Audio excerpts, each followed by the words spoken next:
లోక్సభ పక్ష నేత వేదిక మీద ఉన్నటువంటి మాజీ మంత్రి అజయ్ కుమార్ గారు, వర్మ వెంకటేశ్వరరావు గారు, తాటి వెంకటేశ్వర గారు, కమల్ రాజు గారు, ఇంకా ఉన్నటువంటి మెచ్చ నాగేశ్వరరావు గారు, మేయర్ గారు, బొమ్మ రామూర్తి గారు, ఆర్జెస్ కృష్ణ గారు, ఇంకా అన్న ఓ వెంకటరమణ గారు, వెనుక ఉన్నటువంటి మిత్రులు, ముందున్నటువంటి బీఆర్ఎస్ పార్టీ కుటుంబ శ్రేణులు, మీడియా మిత్రులు, ప్రింట్ అండ్ ఎలక్ట్రానిక్ మీడియా వారందరూ కూడా పేరు పేరున హృదయపూర్వక నమస్కారాలు తెలుపుతూ ఈరోజు ఎంతో బిజీగా ఉన్నప్పటికీ మెదక్లో నామినేషన్ ప్రక్రియ అట్లా చరిపించి వెంటనే మనం అడగగానే నామా నాగేశ్వరరావు గెలుపు కోసం అందరినీ సమాయత్తం చేయడానికి, మనందరినీ చైతన్యపరచడానికి చాలా బిజీగా ఉన్న హరీష్ అన్న రావడం కూడా మన అదృష్టంగా భావిస్తూ హరీష్ అన్నకు గట్టిగా ఒక్కసారి మనం చప్పట్ల ధన్యవాదాలు తెలియజేయాలి.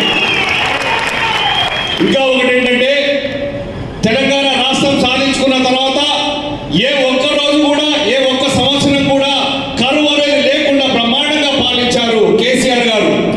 వారికి తోడ్పాటు అందించి హరీష్ అన్న చెప్పిందే తడుగా కేవలం 2.5-3 సంవత్సరాల్లో దగ్గరుండి కాళేశ్వరం ప్రాజెక్టు పూర్తి చేసి తెలంగాణ రాష్ట్రానికి ఒక పెద్ద బహుమతి ఇచ్చాడు. అన్న దగ్గరుండి కట్టాడు.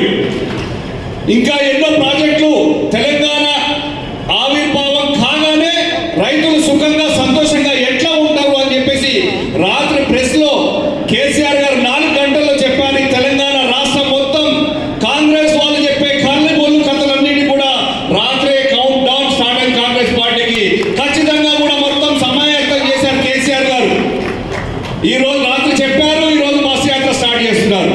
అంటే పర్ఫెక్ట్ గా కేసీఆర్ గారు తెలంగాణ కాంగ్రెస్ పార్టీ, తెలంగాణలో ఉన్న కాంగ్రెస్ పార్టీ, అధికారంలో వచ్చిన కాంగ్రెస్ పార్టీలకు బుద్ధి చెప్పి స్టార్ట్ అయ్యారు.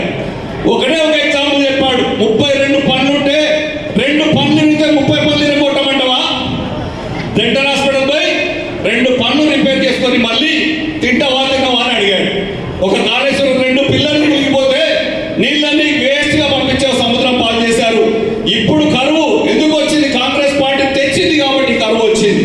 అన్న చూశారు, అందరూ చూశారు.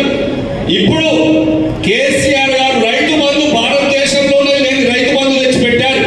అనేక స్కీములు తెచ్చిపెట్టారు. ఇవన్నీ ఎట్లా ఉన్నాయి?